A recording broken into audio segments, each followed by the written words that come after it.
Inulan ng batikos ang payag ni Senador Robin Padilla na weak o mahina ang mga kabataan ngayon. Ayon sa grupo ng mental health advocate, hindi dapat ikumpara ng senador ang henerasyon nila sa henerasyon ngayon. Nasa frontline ng balitang yan si Mayan Los Baños. Nako, maraming batang magagalit siguro, pero pasensya na kayo. You are weak. Mahihina raw ngayon ang mga kabataan. Hindi kayo katulad nung panahon namin na hindi kami iyakin. Natuto kami sa kalsada.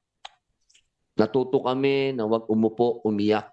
Sinabi ito ni Senador Robin Padilla bilang chairman ng Senate Committee on Public Information and Mass Media sa pagdinig sa mga panukalang paglimita sa mga kabataan sa paggamit ng social media. Nung panahon namin, hindi uso yung salitang depression. Hindi ko nga alam yun kung ano yung depression. Ngayon, batang maliit, sasabihin, I'm depressed. Magulo. Marami tuloy tumaas ang kilay.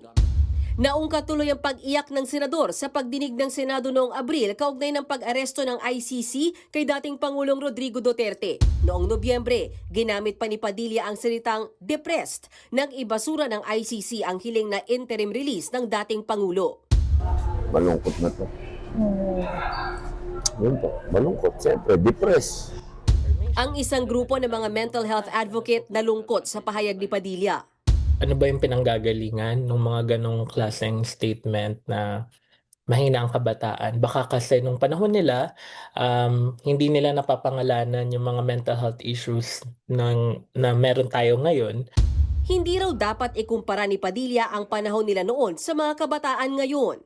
It's not fair to actually generalize one generation through a mere observation kasi may iba-ibang experiences tayong napagdadaan. Hindi rin ito pag-inarte, kundi ito ay basic human needs.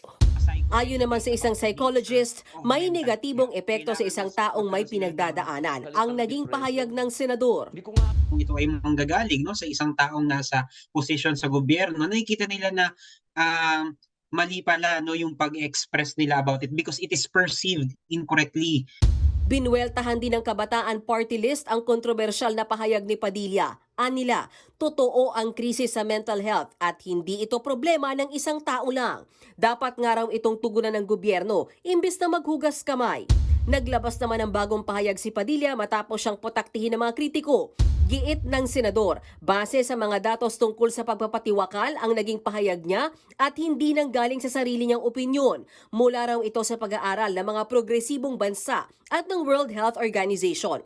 Buwelta pa ni Padilla, kung gusto raw makatulong sa isyong ito ng mga kabataan, aksyonan na lang daw ang mga datos at wag na raw siya ang pag-usapan. Nagbabalita mula sa Frontline, Mayan Los Baños, News 5. Mga kapatid, Julius Babaw po.